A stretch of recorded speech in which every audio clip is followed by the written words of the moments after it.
Welcome back to Arc Tutorials. This is part 3 of Python Masterclass Series. In today's episode, we are going to learn about strings and some basic methods related to strings. Let's get started. Before I start coding, if you find value in my tutorials, hit the smash like button. Have any doubts, comment, want to learn, subscribe, need help or training, email me. Let's start coding. Alright, we are in episode 3, so let's go ahead, create the file for that, .py. You know the drill, create the file name ending with .py.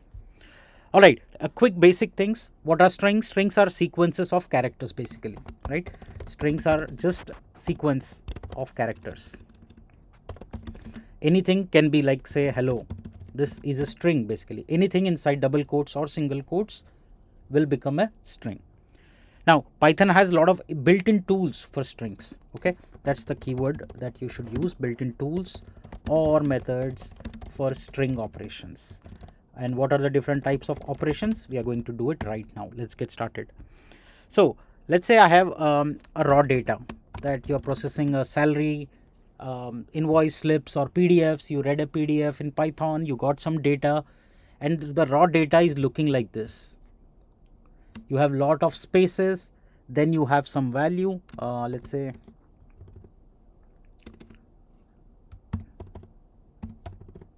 all right, and a lot of spaces.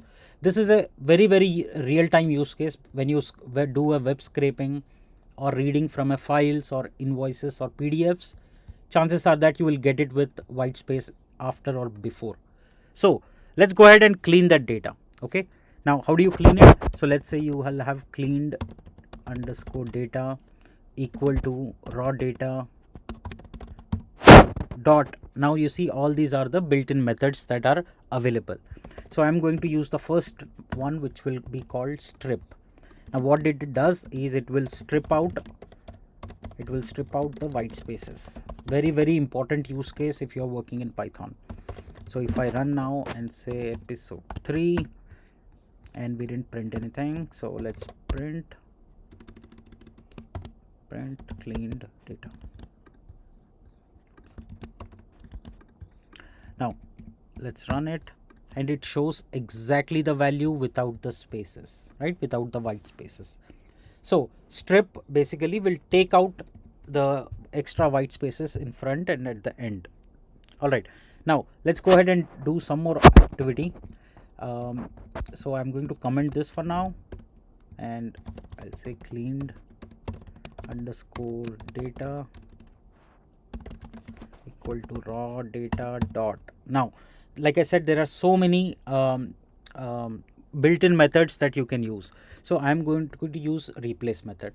Now let's say if you're building it for, say, India or UK or some other country where there is a different currency, so you need to replace that currency with a different one. Okay, so again, this is a very valid real-time use case, so I'm going to say replace it with INR.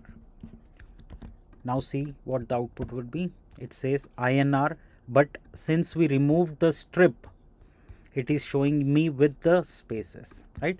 So let's enable it back so you will know that now it says it's duplicate, right, because we have already redeclared it. Okay, so instead what we can do is we can say clean data replaced.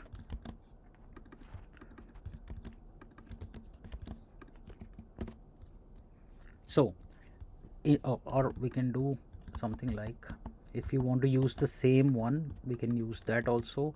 Just replace this here. All right, so now it says INR 500, right? So basically what it's doing now is applying both the methods. One is strip, one is replace. I'll show you some more, and then we can confidently say that you have mastered this particular detail. So now you can use other things like isDigit, right?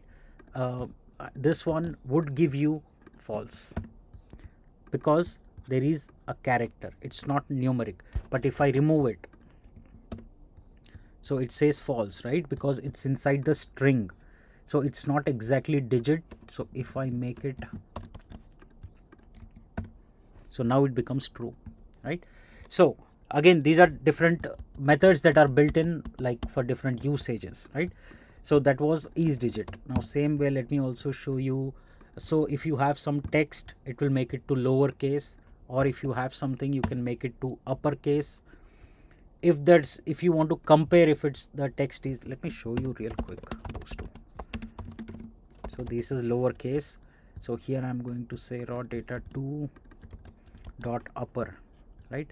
Now here I'm going to say raw data 2, and let's print that raw data. It will show you uppercase all. I hope you can see it. So you can see it became uppercase. Now if it is already uppercase, you want to bring it to lowercase, you can do that as well. Perfect. So this is how you can use different built-in string methods. All right. Now if you're seeing here that I have built a chain, right? I've built a chain where you have things attached to it. Instead of writing separate lines, what you would do ideally in real-time code is to bind it like this, or rather chain it, right? So what you are basically doing here is chaining different methods together. So I have the string, it will take it, first it will strip the white spaces, then it will replace it, then it will print it. So you can add more than one or two, any number of strings that you want to go ahead, keep on adding, find, count, replace, capitalize. All of these methods are inbuilt, which you can use and get your stuff done. Okay. That's all you should know about string and basic string methods in this episode. As we move forward, we'll start coding a lot of these inbuilt methods, so you can use that, and we will try and use as many as built in to teach you, but today it's enough. You should get an idea how to go about it. Thank you so much for joining. Hit that like button.